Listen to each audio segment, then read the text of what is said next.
nag-host, doon sumasayaw, doon naman sumausaw si OG Diaz na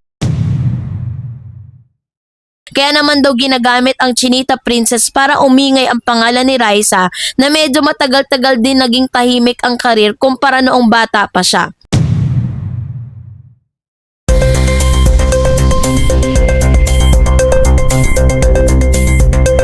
OMG!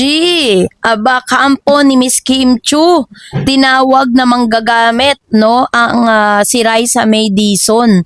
So ano nga ba ang kabuuan nito? As in shot, in front door. Ibaba mo muna yung ice coffee mo dahil itong panibagong tea na to ay hindi lang basta boiling, kundi nuclear level na digital bardagulan. Akala natin, hiwa-hiwalay na ang issue lang yung kay Kim Chiu at OG Diaz at magkaiba rin yung kay Raisa May Dizon sa mga scammers, 'di ba? Plot twist of the year para sa 2026. Nagbangga ang dalawang issue, mi. Ayon sa pinakabagong pasabog mula sa Abante Tonight, pumasok na sa chatroom ang kampo ng ating resident Chinita Princess na si Kim Chiu at ang chika tinawag nilang manggagamit si Aling Maliit. Walang iba kundi si Miss Raisa May Dizon para daw umingay ang pangalan nito at makakuha ng clout. So yan yung ating pag-uusapan maya-maya lang. But before that, if you haven't subscribed yet to my YouTube channel, please don't forget to like, share, and subscribe at hit mo na rin ang notification bell for more showbiz updates.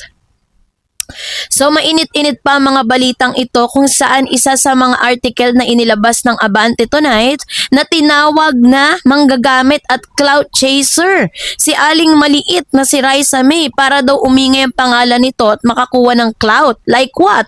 Gumawa mundo ng mga marites, no? Sobrang lala ng caption, as in bombastic side eye to the highest universe. So maupo ka ng maayos, i-ready mo na yung popcorn mo at i-unpack natin tong super messy at high-key chaotic crossover drama na to. So, paano na mo nag-crossover to parang drama, no? The messy intersection. Para sa mga bagong gising at medyo nalilite kung paano pa nag-abot ang mundo ni Kimi at Raisa, balikan muna natin ang timeline na nakaraang ganap. Noong una, nagka-issue si Kim sa It's Showtime dahil sa allegedly takle sa moments niya kay Raisa May. Habang nag-host, doon sumasayaw, doon naman sumausaw si OG Diaz na nagbunga ng eksenang buti pumasok kayo na naging viral sa buong internet. Sa kabilang banda, busy naman si Raisa May sa paglabas sa mga formal na panawagan laban sa mga illegal online sugal apps na nagnakaw ng mukha niya gamit ang deepfakes.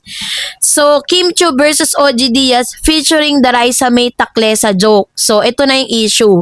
Raisa May versus online gambling scammers. The crossover. Binweltahan ng kampo ni Kim si Raisa para ipagtanggol si Kim. Ayon sa mga reports ng Abante Tonight, ang kampo, ang mga defenders si Kim Chiu ay hindi na low-key na itago ang kanilang frustration. Ang naratibo ngayon, ang lumalabas mula sa kanila, ginagamit lang daw ni Kim Chiu ang iba't ibang personalidad at partikular na itinuturo rito si Raisa May. Ginagamit daw si Kim. Sinasabi ng kampo ni Kim na tuwing madidikit ang pangalan ng kahit sino kay Kimi, automatic na nagtitrend ito. Kaya naman daw ginagamit ang Chinita Princess para umingay ang pangalan ni Raisa na medyo matagal-tagal din naging tahimik ang karir kumpara noong bata pa siya. I can't, sa kapal na mukha ng akusasyon, as in shock at severe gasp ang buong internet community, mi. So, ang talak ng kampo ni Kim, the clout chaser accusation era. Hatiin natin ang argumentong binitawan ng kampo ni Kim Chiu dahil medyo mabigat ang mga salitang binitawan nila. Ang point ng mga sumusuporta at nakapaligid kay Kim, si Kim Chiu raw ang ultimate clout magnet ngayon sa showbiz. Mula sa mga breakup issue hanggang sa hosting, top tier talagi ang engagement niya. Sinasabi nila na ang issue tungkol sa naging hirit ni Kim kay Raisa May sa It's Showtime ay pinalaki lang ng husto ng mga taon at kampo ni Raisa na para maging biktima ang dating child star sa mata ng publiko. Para sa kanila, it was just a harmless, unfiltered joke na normal naman sa mga noontime show. Ang paratang nila kay Raisa at sa mga tagapagtanggol nito, masyado raw sensitive at ginagatungan ng issue para lang makakuha ng pampubliko at simpatya or sympathy points at para mag-trending ang pangalan ni Raisa at kampo ni Kim. Ginamit lang ang joke para mag-trend si Raisa. Clout chasing is real. Mga netizen, wait. Is it Raisa the one who was offended? The math is not mathing. Honestly, this accusation is high-key wild. Parang ang vibes na binibigay sa kampo ni Kim ay sikat si Kim, kaya lahat kayo nakikisakay sa pangalan niya para mapag-usapan. Pero para sa maraming neutral na marites, medyo gaslighting ata ang galawan na to. Paano naging manggagamit ng isang tao na original na biniro o nakatanggap ng hindi magandang komento? Ang gulo, 'di ba? It's giving high school means girls defense mechanism. So ang depensa para kay Raisa May or Aling Maliit is not here for the slander. Syempre, hindi papayag ang mga Dabbercats at ang buong sandatang lakas ng mga fans si Raisa May Dizon na basta-basta na lang siyang tawaging manggagamit o clout chaser. Hello? Si Raisa May ay hindi nangangailangan ng clout ni Kim Chiu para mapag-usapan. Una sa lahat, si Raisa May ay may sariling legacy. Siya ang pambansang Aling Maliit na nagbuhat ng sarili niyang talk show nung bata pa siya at nanatiling regular host sa longest running noontime show sa bansa, ang 8 Bulaga. Kung sikat si Kim sa ABS-CBN, haligi naman si Raisa sa GMA Network at sa TVJ Camp at ngayon ay sa TV5. Kaya para sabihin na ginagamit niya si Kim para umingay, super laking insulto nun sa kanyang status bilang artista. Pangalawa, ang totoong isyong hinap ni Raisa noong mga nakaraang araw ay seryosong laban sa online gambling scams na gumagamit ng mukha niya gamit ang AI deepfakes. Ang focus ng bata ay proteksyonan ang mga fans niya sa kapahamakan ng iligal.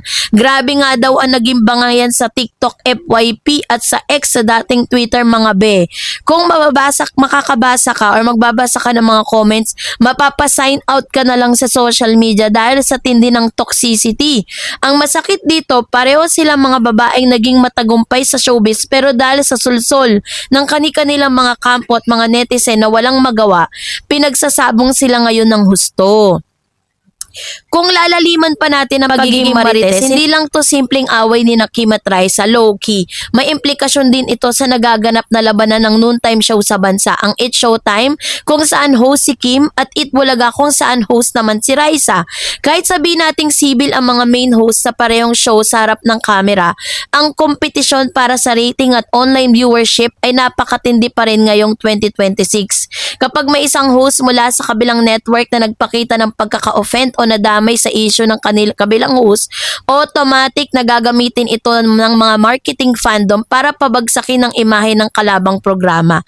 So ang isyong ito inulat ng Abante Tonight ay nagpapakita ng awayan ay umabot na sa antas ng management o kampo. Hindi na lang ito personal na sagutan sa pagitan ng dalawang artista. Naging laro ito kung paano paproteksyonan ng network at programs.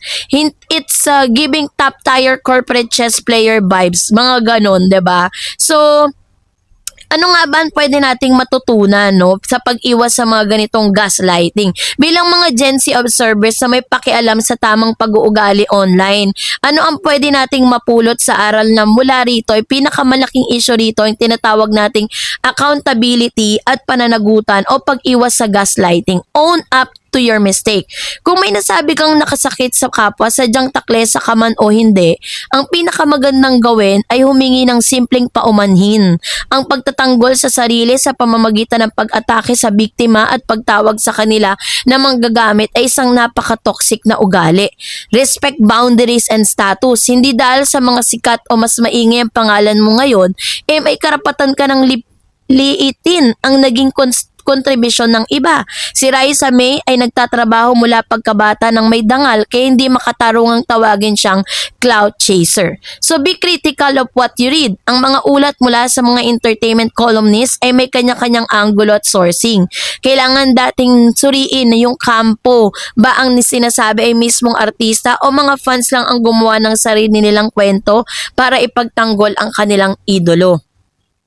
So matatapos pa ba ang mga bardugulang era? As of now, patuloy pa rin umuusok ang tsaa at wala pang formal na paghaharap o paglilinaw na nagaganap sa pagitan ni Kim Chiu at Raisa May Dizon. Ang bawat kampo ay patuloy na pag-iisahin ng shade sa social media at mga netizen naman walang sawang nagre-repost at gumagawa ng mga TikTok edits na may dramatic background music. Sana naman matapos na bago matapos ang taong ito ma-realize na magkabilang panig ng showbiz maliit na mundo lang. Ang mga kampo nagsusulsol maaring mawala bukas pero ang reputasyon at ang pinaghirapang pangalan ng mga artista ay mananatili habang buhay. Kaya naman let's be respectful. So kayo po, anong yung saloobin patungkol dito, mag-comment kayo sa comment section. And that's it for today. For more videos and updates, please don't forget to like and subscribe. And please don't forget to follow my Facebook page, DarEds TV and DarEds channel. God bless everyone.